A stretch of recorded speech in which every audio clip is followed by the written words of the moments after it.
What's going on, world? Hello, Chris Jenkins, credential member of the media code in the Carolina Panthers for Charlotte Vibe, aka Man of the People, checking in with you on this Tuesday, February the 4th.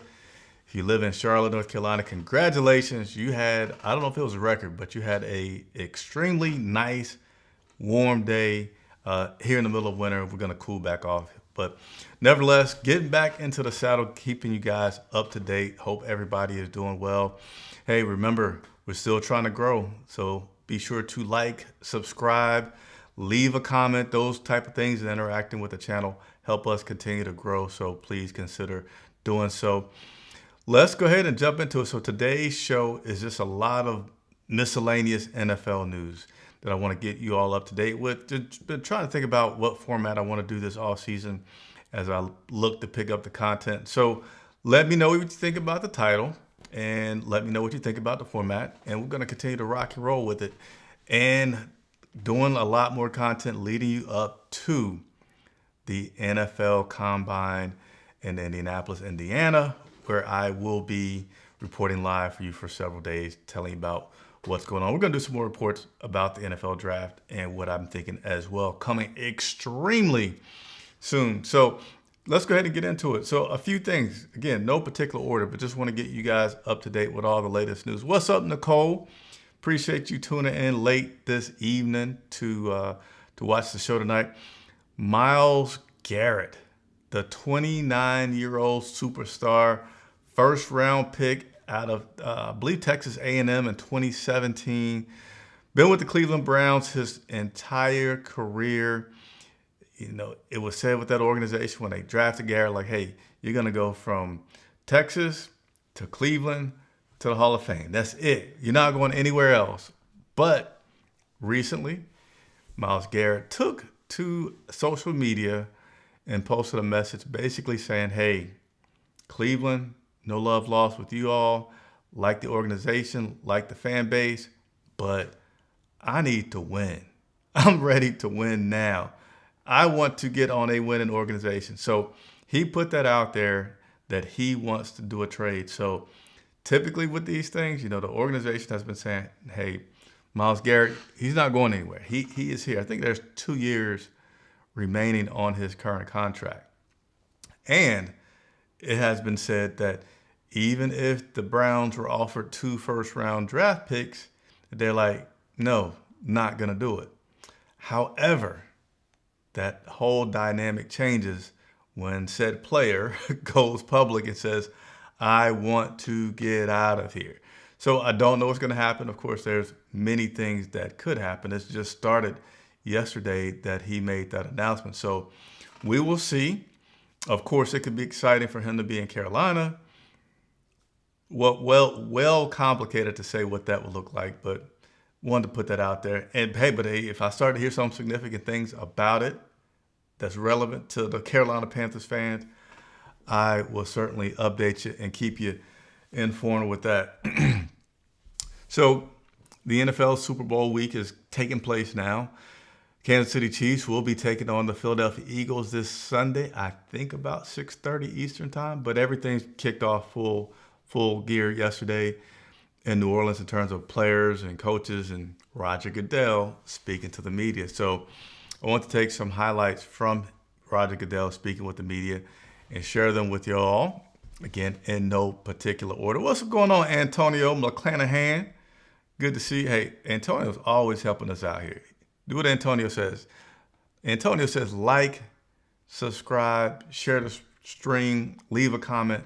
Yes, please do all those things to help us continue to grow. We'll appreciate it. Roger Goodell has talked about creating a professional flag football team. And if he does this, he's thinking that it would be in a capacity of not only men, but women. I think this is a great, brilliant business idea. It has recently been known that the NFL, well, it's always been known, but they continue to update the stats, right? The NFL continues to lead America as the most watched sport in our country. So you want to maintain that, right? Once you're in the front, you got everybody nipping on your heels, so you got to continue to do things. Flag football has continued to rise in popularity. You have it being a part of the games in LA. And what year would that be? 2028 that flag football will be there. It's not yet known whether or not they will allow pro football players to play in that. But if the Olympics has flag football, that means flag football as itself is growing internationally. And you want to look for different ways to continue to make sure you maintain that popularity. With flag football being one of those things, a lot of parents feel like it's safer. Kids are playing it in high schools now, men and women. I think in the Charlotte area that they have, I don't know if they have a women's team, but I know there's girls on flag football teams here in North Carolina. So perhaps that'll be coming soon. Flag football for professionals, sponsored by the NFL, could be coming soon. What else we got? We got some other news. Again, just touching on some of the things that Roger Goodell talked about recently in New Orleans. He talked about football. He talked about the fact that electronic first downs could be something that the NFL uses. They've already been testing with technology and having other things they've been doing to test this ability to use electronic first downs, whether that's a combination of having some kind of gadgets in the footballs as well as gadgets on the field. They already got everything on the field, right? You've seen in snow games, they'll use, they can do everything now. Use a hash mark, show you the first down, show you the kicking distance for field goals, all this stuff. So the field part is there. It's really having to put something in that football to work. So that's something that they're looking at and currently entertaining.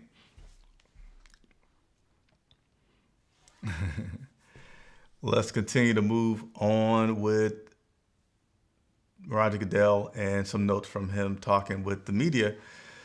Currently, we're at a 17-game season.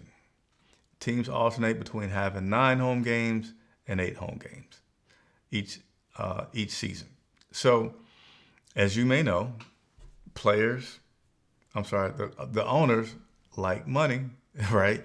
They're all billionaires for a reason, and it's a lot more money in regular season games.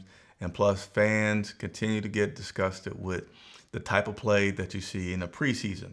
So we already went from 4 to 3. Is there a possibility that we go to 2, making it an 18-game season? Yes, it is possible. That has been talked about. It's something that would also have to be agreed upon by the players' collective bargaining agreement. That's a big part of it. Having to have the players buy into it, determine how much more money that will be, and also just making sure that the safety is going to be something that is still paramount in making these decisions as to whether or not they go to an 18-game football season. My thoughts on the 18-game football season: why not? Right? They're going to play all these games anyway. So they currently play 20 games anyway. So, and the preseason games are really a joke. The teams now are practicing more and more with, with the, I forgot what it's called, so excuse me and my loss of thoughts here. But basically, teams practice with each other and scrimmage each other in practices anyway. So I feel like having that, these guys are pros. Everybody takes care of their body year round. We don't need 4 weeks so that everybody can get themselves in shape. I think 2 weeks plus the training camp stuff, that's enough. Go ahead and start playing football. Get us an 18-game season and let us have more good football than versus just a lot of quantity football. And lastly, notes from Roger Goodell is that there could be an internationally played Super Bowl game. There could be Carolina Panthers versus Baltimore Ravens. I'm just picking something out the air. Taking place in London. I really feel like London would be the first place because that's where they've been the most and have a really good footprint in Europe is in London. And I like London. But yeah, London could be it. Would it sell out? Heck yeah, it would sell out. Would you still have the celebrities? Heck yeah. And London's English-based place, so I think that's even better for moving to internationals, is having a place where English is still the primary language. And do it. I think they'd probably make it a 2-week long thing instead of like a week long. This is just me thinking off the cuff, right? Because if you're international, players have to get there, and you still want to have a chance to get the world really involved. If you have it for 1 week, which is good, but I think if you have it for 2 weeks, that might be better if you go international. I think I want it for 2 weeks. A week of that bye week, if you will, is over there. Not a whole lot of fanfare around it, but just over there in some activities. And then the last week, have it where things ramp up a lot like they are here in the States, and have a good time. So that's your recap from Roger Goodell speaking with the media. Interestingly, he did it in a New Orleans Saints locker room at the, was it Caesars Dome in New Orleans? But again, so summarizing that, pro flag football, electronic first downs, an international football game as possibilities, and an 18-game season. All right. So those are some of your possibilities from Roger Goodell. Let's go ahead and move to our next item. David and Nicole Tepper are some wealthy and also generous people. So they have been involved in the Charlotte community, and I applaud them for their efforts in the Charlotte community. They've done some really good things since they have been here. I know it was a couple of years ago that West Charlotte, I believe, basketball team, I could be wrong, but one of the sports from West Charlotte was making it to the playoffs. Didn't have enough money really to get there, so they got them transportation. Excuse me. They've been active with any major disaster that has taken place, making sure they send funds there. And most recently, they have increased their donation to the North Carolina food banks. So they have announced that they will be giving over $1.5 million to the North Carolina food banks. $1.5 million. That's a 15% increase over the amounts that they have been previously donated. So they're increasing their donations here in North Carolina, which is good to see. Also good to see that the product on the field is also getting better. And the food banks that will benefit from that would be Feeding the Carolinas, the Food Bank of Albemarle, Food Bank of Central and Eastern North Carolina, Golden Harvest Food Bank, Harvest Hope Food Bank, Interfaith Food Bank, Low Country, thought I heard something in the house, Manna, Second Harvest of Metrolina, Northwest Carolina, Second Harvest of Southeast Carolina. So really good stuff there. Again, the Carolina Panthers, David and Nicole Tepper, their foundation, has increased their donation amount by 15%, taking it to $1.5 million to support the food banks in North Carolina. So do I have all my sound effects lined up? I do. Here we go. Give them a round of applause. And so a little bit of football news, right? Particularly to the Carolina Panthers. Adam Thielen said during the exit interviews that he doesn't know what he's going to do. He's going to take some time, contemplate retirement, contemplate continuing to play, talk with his family, see how his body feels, but he wants to step away for a little bit and then start reflecting on whether or not he is going to come back. Now, he does have 1 year remaining on his contract in Carolina. I would love, if you don't want to see Adam Thielen back, I have no idea why. Like, I want to see other players grow and develop, but if you don't want Adam Thielen back, who has been leading this team significantly each year in yards, is consistent, I mean, is a good role model in that locker room. Deontay Johnson came, and he was playing at a higher level than Adam, but now since Deontay was here, he's gone to, 3 teams, Baltimore, Miami, back to Baltimore. I forget the teams, but he's gone around. Adam Thielen has not gone around, and Adam Thielen also does a lot in the community, does quite a bit in the community. So Adam Thielen recently said while playing golf, speaking to a reporter, that he has some gas left in the tank. So he's feeling good about coming back and returning to the Carolina Panthers. Have not made his final decision, but feeling good about coming back to the Carolina Panthers. Says he still has some football left in him. Today's Tuesday. Thursday, we will find out.